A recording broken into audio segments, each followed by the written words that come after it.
Hello and welcome to the show. I am so excited today. I have Sonya Moore. She is an author, and I got to read her book. I think, what did I finish it 2 weeks ago? It was so amazing. I couldn't put it down. I'm going to have to go back and reread, which we'll talk about how it's enjoyable to read, but it has so many nuggets that you almost have to kind of like savor and go back through, but so much suspense that I couldn't savor, and so I'm gonna have to reread. But yes, I have Sonya Moore. She wrote the book Some Kind of Magic, and she is a Libra rising, a Virgo moon, and a Cancer sun. Her human design, she's a generator. She's a 4-6. So if we remember back to the 4-6, it's like the influencer. So whatever her cross or her purpose is, she's here to like influence the world, to kind of see the world through this cross, or to help people understand this cross better. She's the cross of the Maya, which is a very interesting cross that is here to kind of shed the illusion, shed shed all of these kind of preconceived notions that we have about what the world really is, unveil the mysteries, and maybe even make us comfortable with not knowing some things. But she's always a seeker. She's always seeking understanding. And then she's always learning that you can't always understand everything. So there has to be some fun. But yeah, and you Sonya does yoga and is a yoga instructor, and we're just kind of like jump into all of the things. But welcome to the show. Thank you so much, Angie. I'm really so happy to get to talk to you. And I'm so glad that we connected at the time that we did, because I just started getting interested in human design a few weeks ago. And then we connected, and you graciously did that mini reading for me. And it was absolutely fascinating. It described me so well. And yeah, I want to know more, but yeah, and also love your energy. Just looking forward to talking to you. And thank you so much for that lovely feedback about the book. I love Yes, hearing that. yes. I can't wait to get into the book, but I just want to start. So the book does start with you when you kind of have this realization, this aha, that you're not going to work this kind of corporate ladder that you'd been climbing for so long. So take me back a little bit before the book, before you quit your job. Um, and when we look at your cross, it really has this strong intellect, right? Like really good at details, really good at intellectual thought. You have that Virgo moon, it loves to organize. You have so much energy towards being successful in like a corporate setting until it wasn't working anymore, right? So kind of bring me back to like what was going on before that. Like how were you feeling in your life? How did you get to that breaking point? Well, I'm actually going to take you way back, because we were talking about the cross of the Maya. And that was so interesting because, I do love astrology, and I love how astrology also is able to explain us. But I've never heard astrology explain this facet of my personality to me, which is the seeking for answers and wanting to understand. And that's been me since a very young age. I've always had that.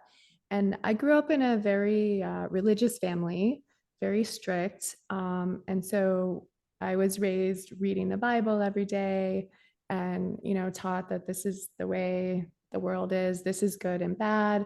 And the Bible is the inspired word of God. And so everything that we need to know is in here. So I would read it, and I would come across things that, you know, seemed contradictory or didn't make sense to me. And I would say, okay, well, I need to investigate. So I was just constantly always investigating, like wanting to prove that this is either true or false, right? And I remember driving myself crazy because I would, every time I found a question and started looking into that question, it would just bring up more questions. And it was just an infinite number of questions. And I'm like, I'm not getting any answers, I'm just getting more questions.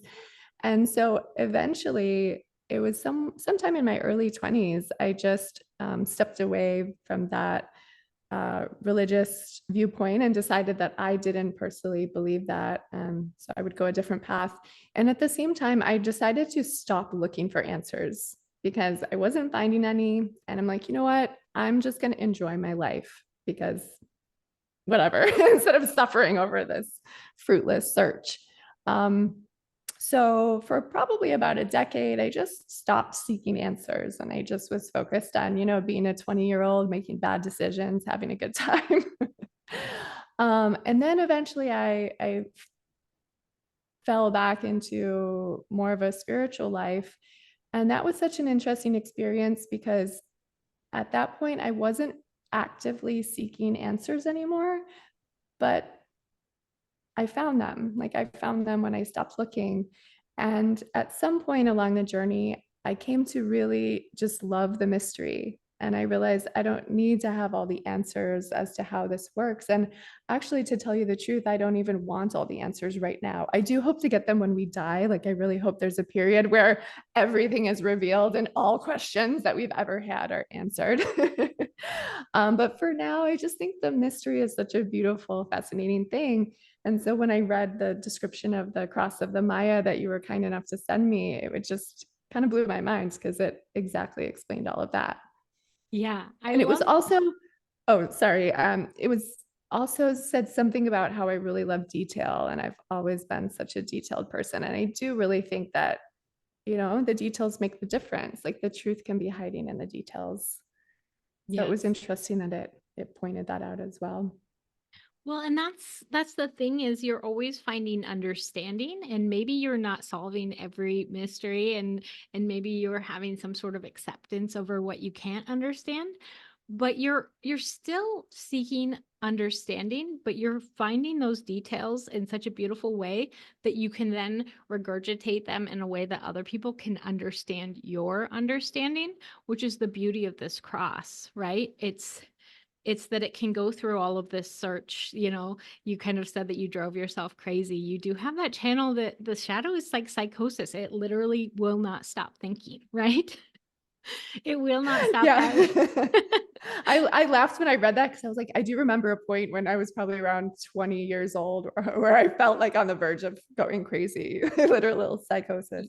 Yeah, That's yeah. probably dramatic. Like, I luckily mean, I it's didn't literally didn't go what over it the says. edge. Like, Yeah. it's like maybe the edge of psychosis. Maybe people go over. I hope it's not very easy. My son has it too. I'm always working with him to quiet the mind and find ways to work with it. Which one of the beautiful salves for this channel is silent meditation, which I think we talked about the Lily that I had on the podcast. I don't know how many episodes now ago. She went to a silent retreat and found, Vipassana. yeah, found a Yeah. lot of calming and an ability to quiet the mind and bring some like new truths up, right? With that Vipassana meditation or retreat. You did the same thing, right? And I did. Yeah. I jokingly said to you, I wonder how many people have that channel that it's at these silent retreats, because I would never sign up for a silent retreat. Like that sounds like it would drive me mad. But for this channel, it actually feels very like soothing to have silence. Well, I probably should mention this. So not everyone should do that silent retreat. And number one, I'm a firm believer, first of all, in that, like, if something is meant for you, it'll call you. Because in my case, when I first heard of Vipassana, a friend told me her brother had done it. And I thought it sounded absolutely crazy. I'm like, what? So you're silent for 10 days, you're meditating for 9 or 10 hours a day. That sounds absolutely insane. Like, why would anyone do that? And then something changed over the next months and I felt it really drawing me. And I'm like, somehow I need to do that. But um, Tim Ferriss has an interesting podcast episode where he talks about this, where some it's not recommended for everyone. Like literally, you could become psychotic if you're already having some mental issues or whatever.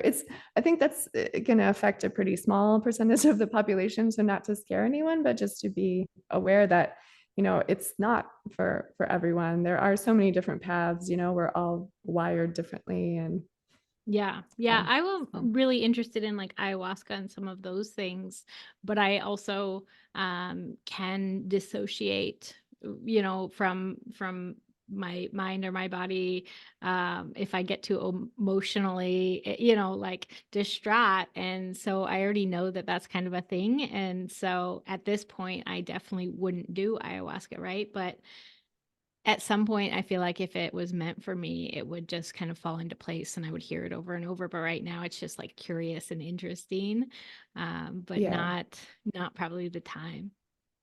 it sounds very wise. Yeah. So there are so many things I want to get into about the book.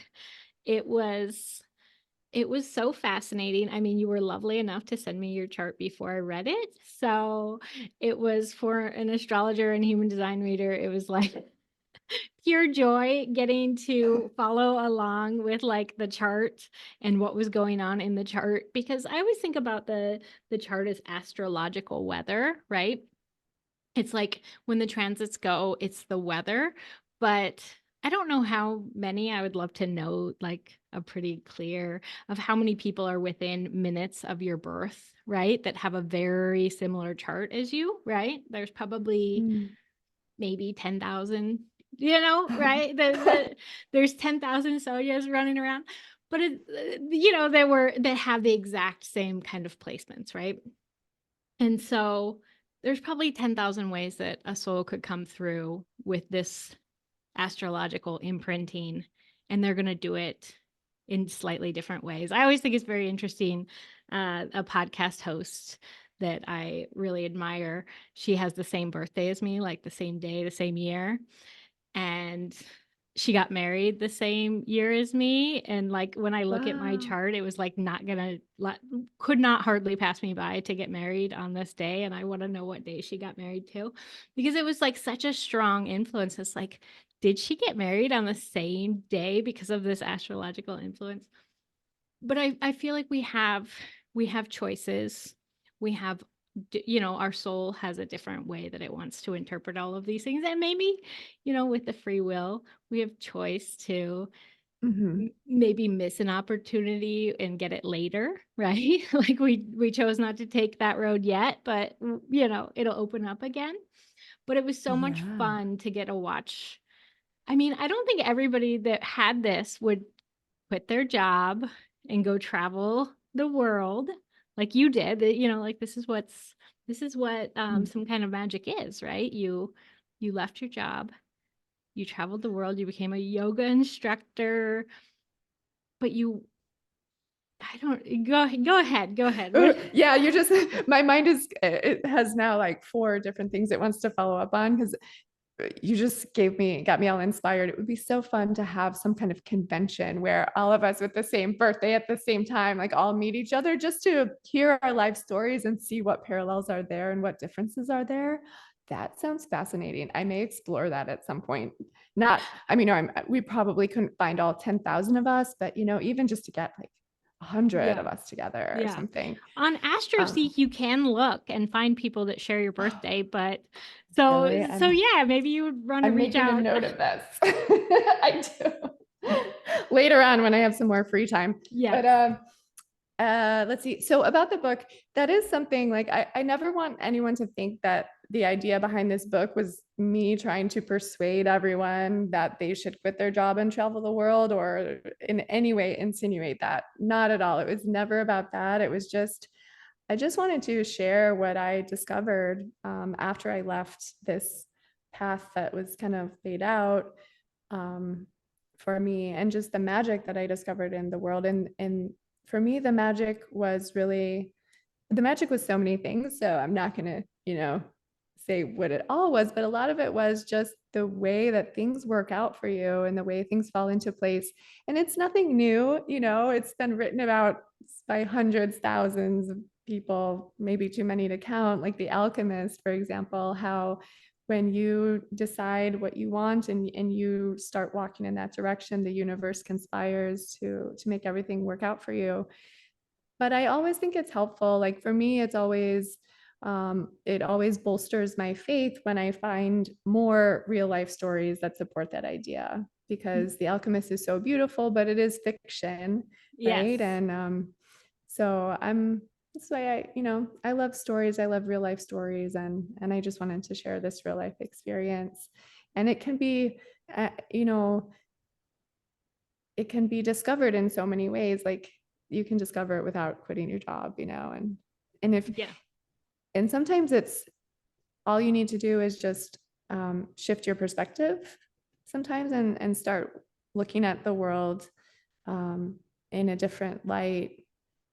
And I'll say like something from my own life. I mentioned I grew up in that religious family. They were quite strict with me growing up. So there were so many things that I was not allowed to do, like go bowling with my friends, right? Like, or do anything with my friends because they were not from our same Christian denomination church. So they were considered to be a bad influence who could corrupt me.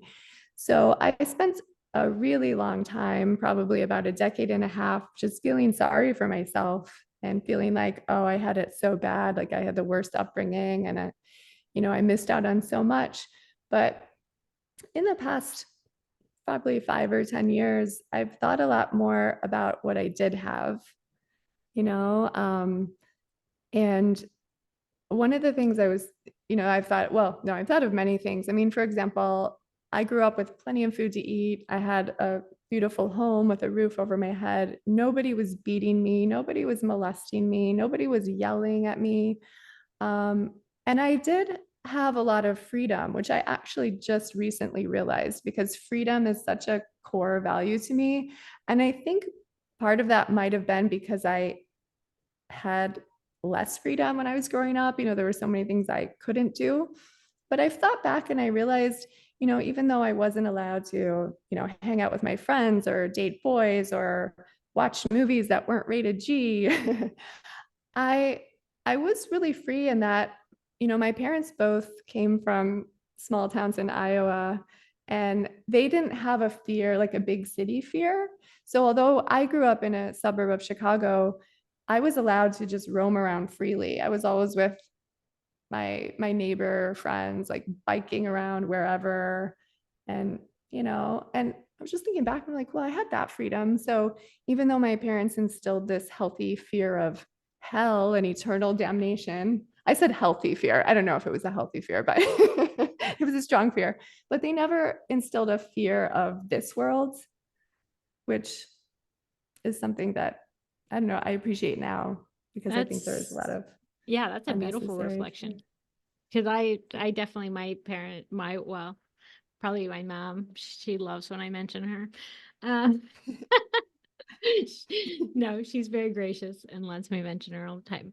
But she definitely, like was instilled a lot of fear. Like even your friend that reached out to have you on the podcast said that they could either send me a book or send me the link so I could read the book.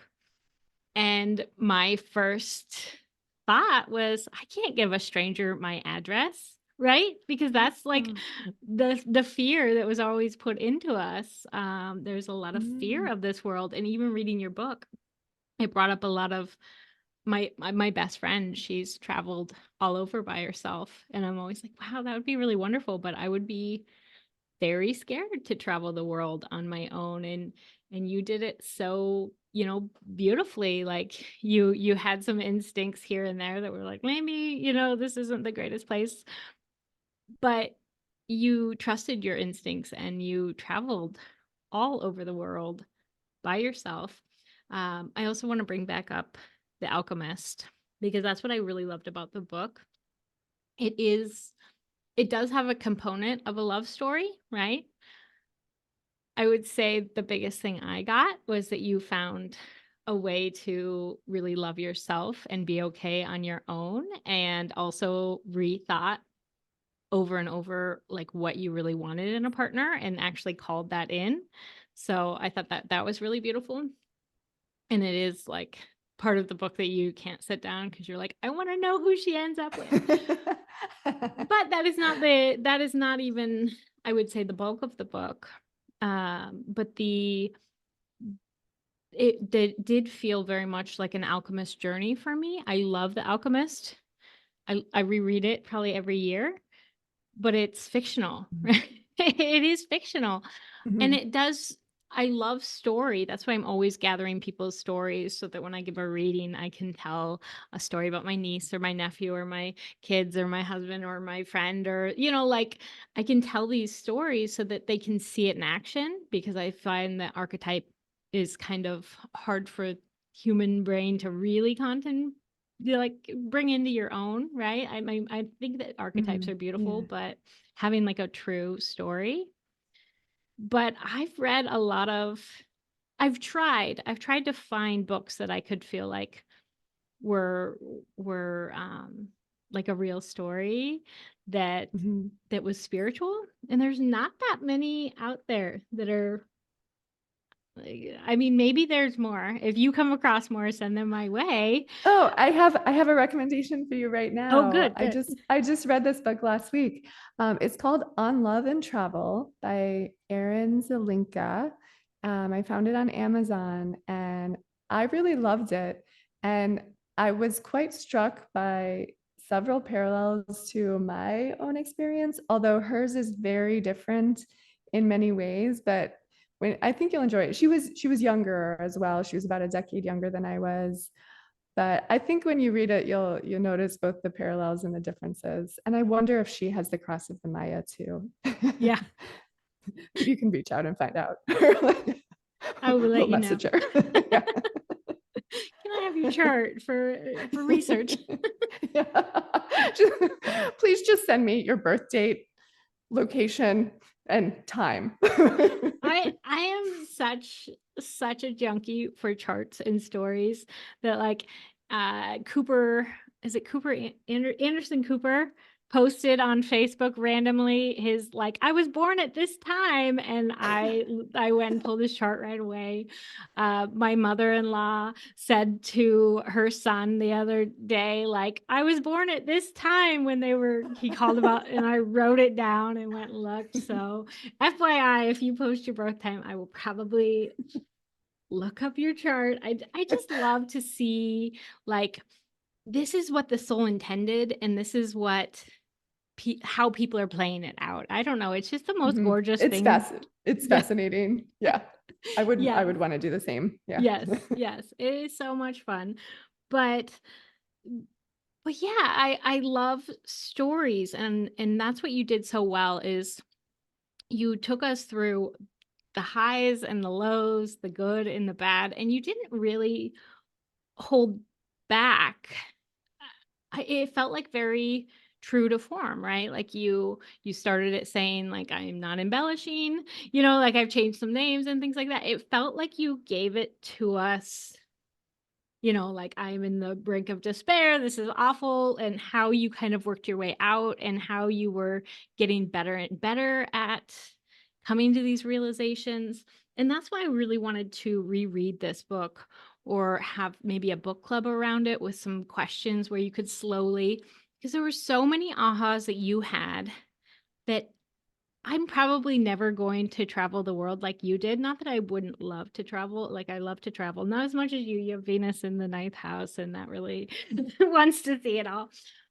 But Mm. um, but it gave me brought up questions like, am I living my true authentic self? Am I asking for what I really truly want? Am I, even when you were doing yoga and you did yoga uh and then you were trying to make it pay the bills and you were like, oh, I don't like this when it has to pay the bills. I like it to be something for myself, of an expression, right?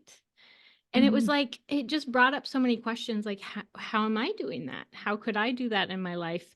And I think that this is a great book for anybody that wants.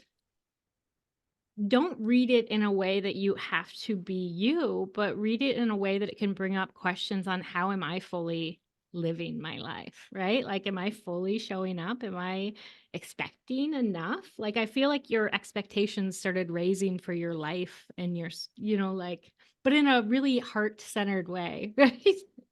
Hmm. Yeah. Oh, that's so, first of all, I love hearing feedback from readers and I love the way you read it. Because, books, I know books are, this book will connect with some people and not with all.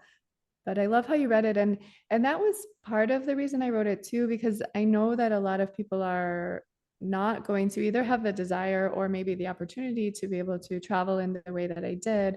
Um, and to see these little towns in Asia that are like off the beaten tourist path and get to see how life really is in that part of the world. And that's part of the reason that I wanted to share this story too, because that's why I like reading books. I like this vicariously living through other people and learning what they've learned without, having to be able to live that experience myself. Yeah, yeah. Yeah. And this could be something that just somebody wants to leave their couch in their mind, right?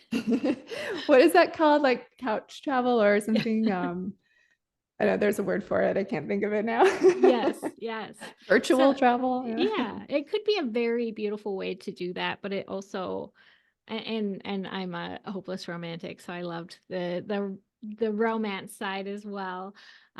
You also include on your website pictures, so it was really fun to, be at a certain chapter and go and see the photo of that place. So I thought that was Oh, cool. I'm glad you appreciate that. I know that some people don't read all the time, like the beginning, like front matter of the book. I as well. I'm just like, get me to chapter one and I'll start. So I don't know how many people will notice that, yeah, there are photos to go with the book on my yes. website. So Yes. Yeah, it was really beautiful and I definitely felt like I got to know, yeah, some of the different people that you met, and it did show how it can be a small world as well. Like, didn't you meet several people in like airports or something that you knew?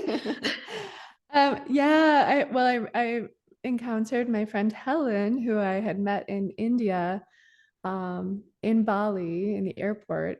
Was really, that was an amazing moment because we had met in India and we were staying at the same hotel. And at that time, we said, "Oh yeah, we're gonna be going to Bali," but neither one of us knew exactly when. So we're like, "Okay, well, Facebook contacts. We'll try to meet up later."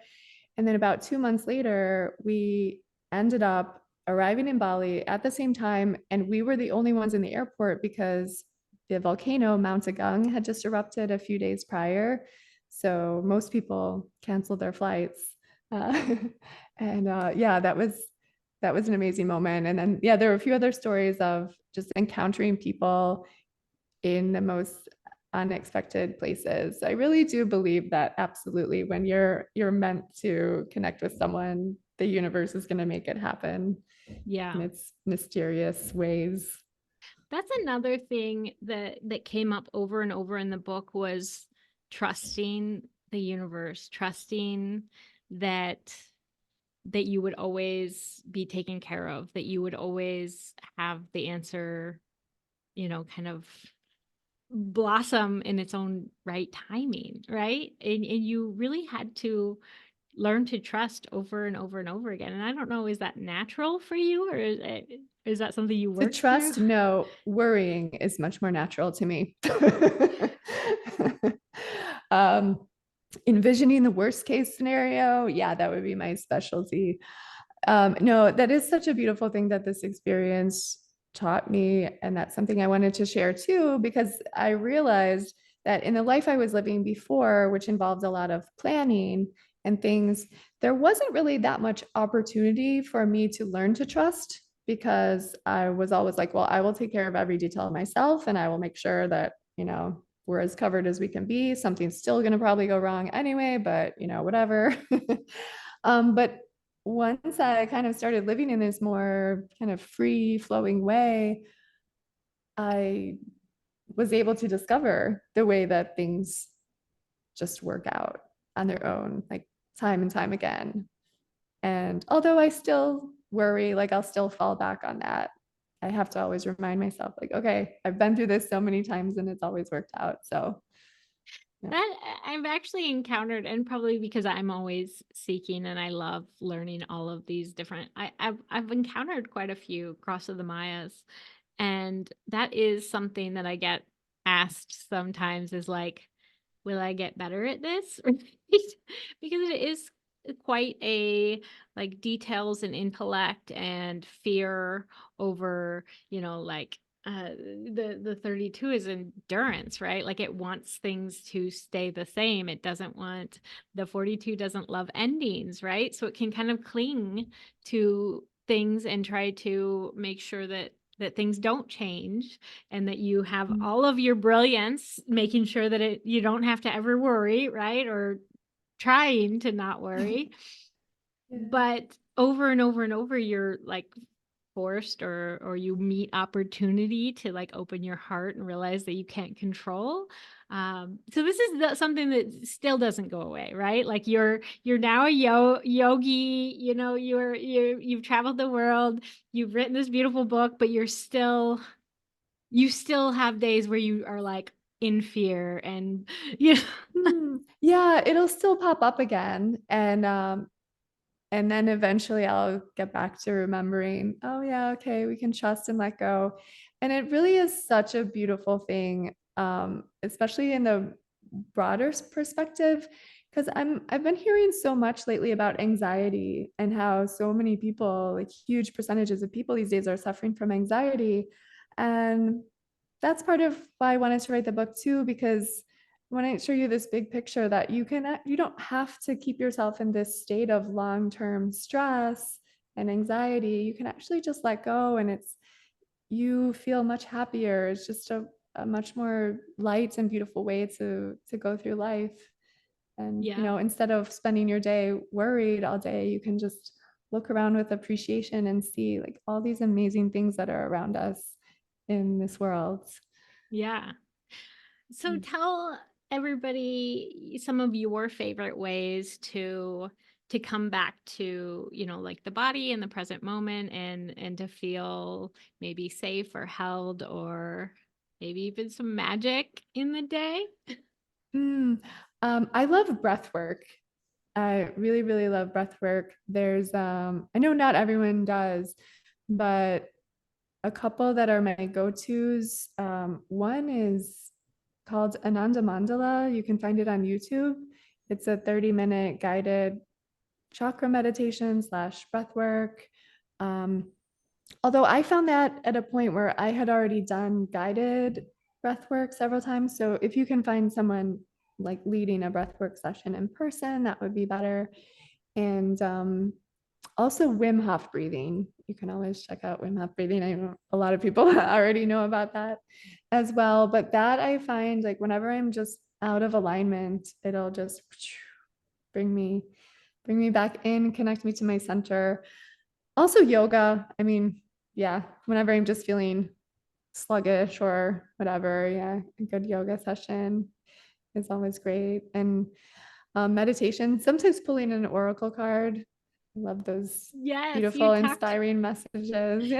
you talked about oracle cards throughout, and it even inspired me to, put in my cart one of the decks that I'm ready to add to my oracle card collection. When people hear oracle card, I mean, you're from a Christian background, you know that maybe these sound scary or like they're future telling or something like that. I've never felt that way about them. For me, it always gives me clarity, even if I pull a card that it doesn't resonate. Usually if I think about it, it it actually does exactly what what it was intending. It, like, brought something up that I was resistant to or but Mhm. I've almost I mean, I pretty much always find that whatever I pull is exactly what I need, and even bringing to, like, my family gatherings. Actually, my mom bought me for Christmas what is that? Like, the secret cards, so they're very just, like, very Oh, positive or whatever, but, everybody pulled one and everybody they're not into it at all, but everybody pulled something that they were, like, surprised by how much it matched what they needed to hear. And so can mhm. you talk Yeah. a little bit about, like, how oracle cards can bring, like, magic or clarity, or like, how do you use them, and what's their real like use? Yeah. I mean, I'll just talk about my personal experience and how I use them. I learned about them from my friend Lauren back when I was living in Delray Beach, Florida.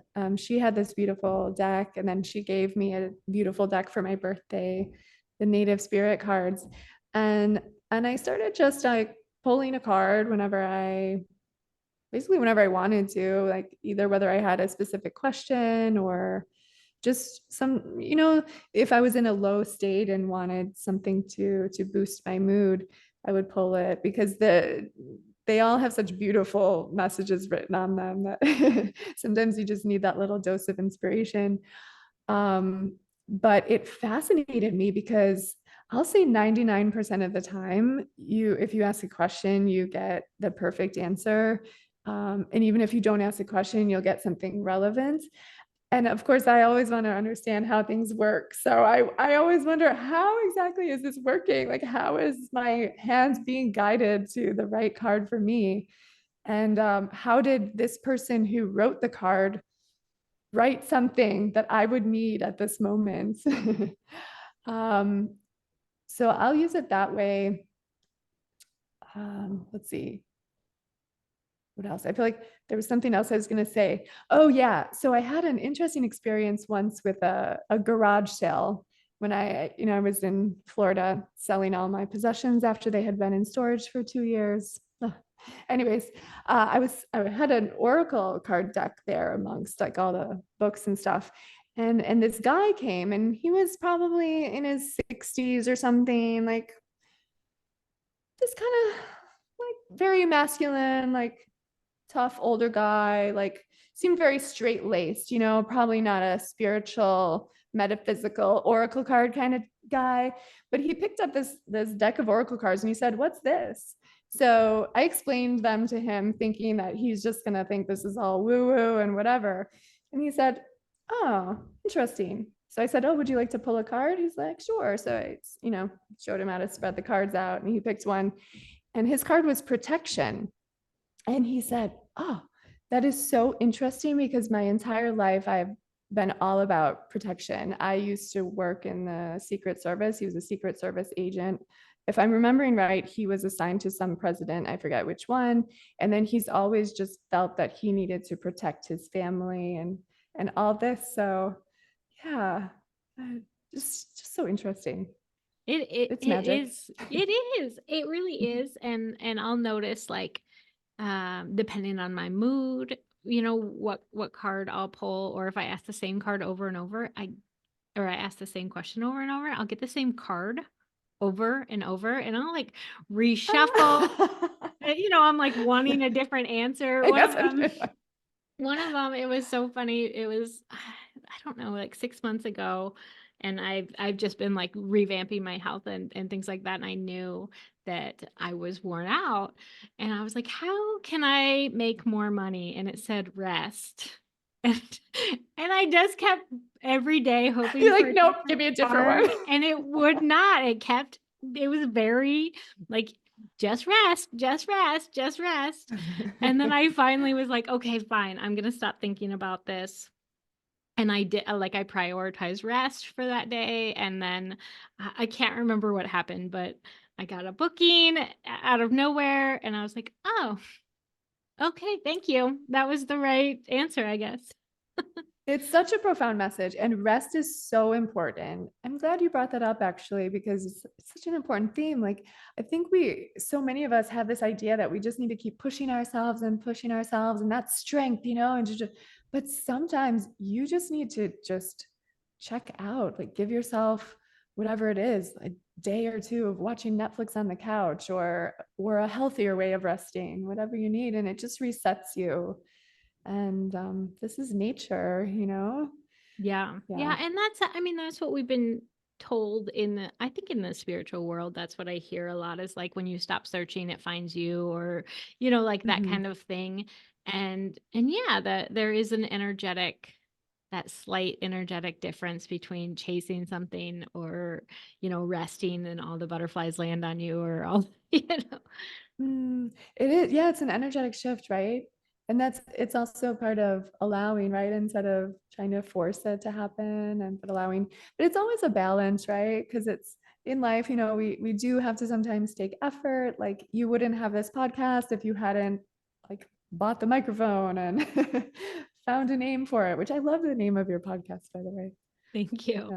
Yeah. Yeah. Nicole Moline, who was just on the podcast, she talks about the balance between hustle and flow. And I like that. It's Mm. like, or, we have to take aligned action, but we also have to like have set intentions and call in the things and be open to receive, right? Like there is a balance, and I think that's the hardest thing for anyone to understand, is like how to balance the yin and the yang and the masculine feminine that we all have, right?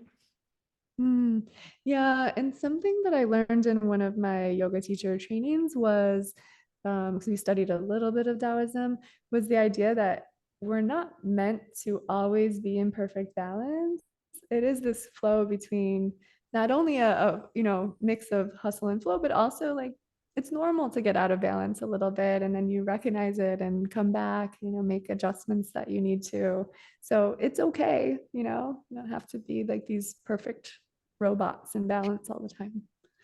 I think that is the smartest and best thing that I've ever heard from a Virgo moon, that the, the Virgo moon is like constantly perfecting and always looking for how do I perfect and how do I perform and how do I kind of like I'm not doing enough, right? And so yeah, I love that you're recognizing that, and you're getting to that higher expression of it, but it's never done, right? Like as long as we're humans, we're never done, and you probably do fall into that perfectionism a little bit, and you probably do overdo sometimes, and then have to course correct.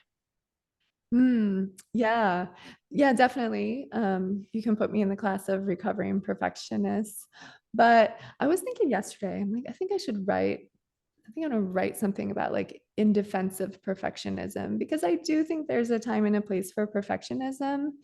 For example, I had a friend once who was a dentist, and he told me, "Yeah, I'm a perfectionist." And I said, "You know what? I want to hear that from a dentist or a plastic surgeon or, a lot of things, Yeah. but just, yeah, maybe not in every area of life." Yeah, and Mm. that's something that they can pride themselves on, putting all of that perfection into their job, but maybe when they get home, they don't have to still try to demand it out of everybody around them. Right. Yeah. Yeah. But yeah, no, that would be a beautiful thing to write for people, to help people understand, because there is always that kind of question, like, okay, well, if I accept myself and I love myself exactly how I am, like, am I just gonna sit in a ball of, like joy and love and not do anything? And I don't know that anybody will ever do that.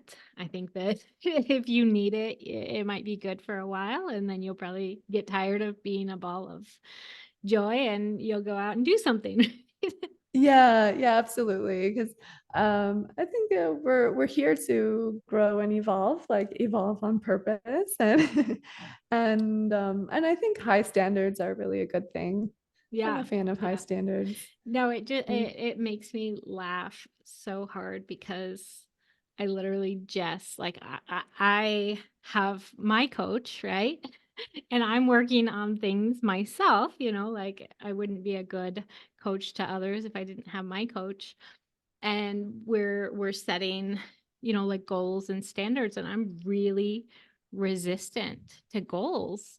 And going back and finding, like, in childhood it was more of a like fear response. It was more of a like, we just have to like make sure we have enough money for food and this and that, and there was no expectation on me for like, I was always like very intelligent, and I could pass tests very easily, and I thought that I would be like a lawyer or a doctor or something, and come to find out my parents were just like, I mean, you could be an ultrasound tech. And I was just like, Yeah.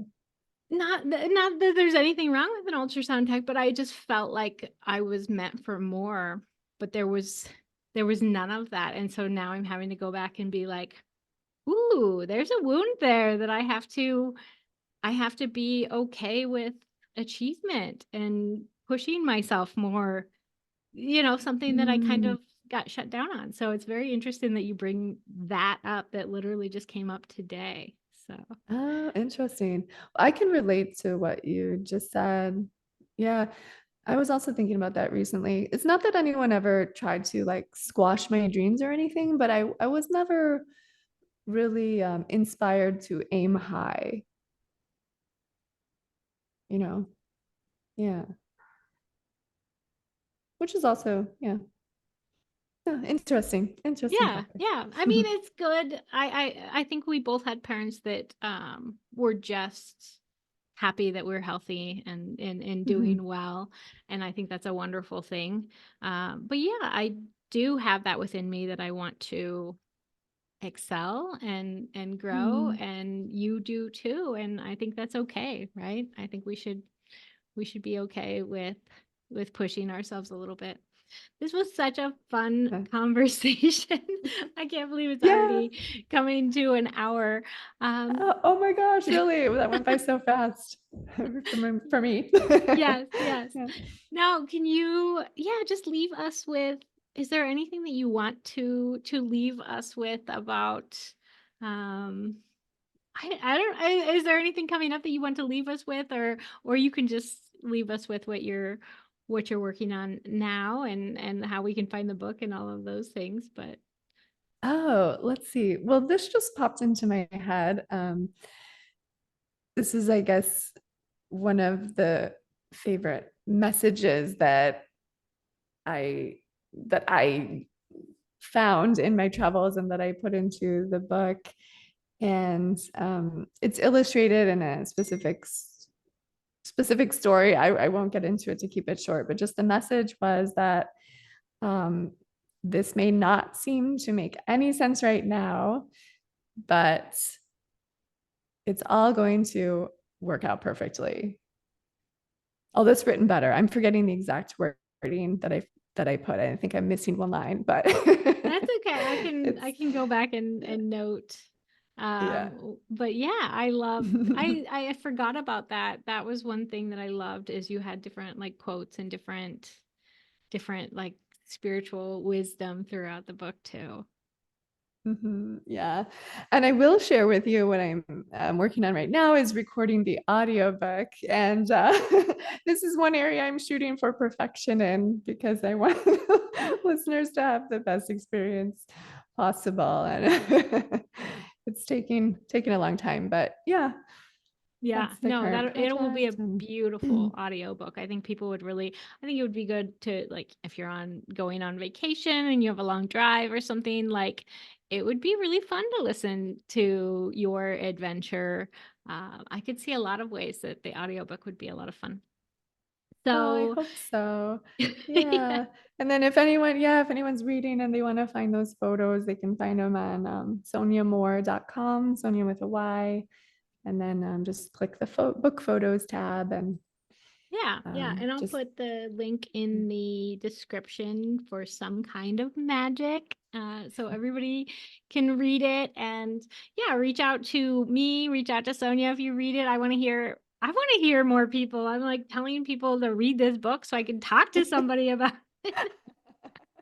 So if you read it and want to talk to me about it, let me know. I'll ask around as well. Sounds good. Oh, Well, well, thank yeah. you. Yes, thank you so much for Thank you so coming on much. the show and showing up to really be the spokesman for your cross. I think you do a really wonderful job at it, and I just Cross of the Maya. Hang in there and stop yeah. suffering. Just have fun. Yes, yes, I love it. Thank you so much. Thank you, Angie.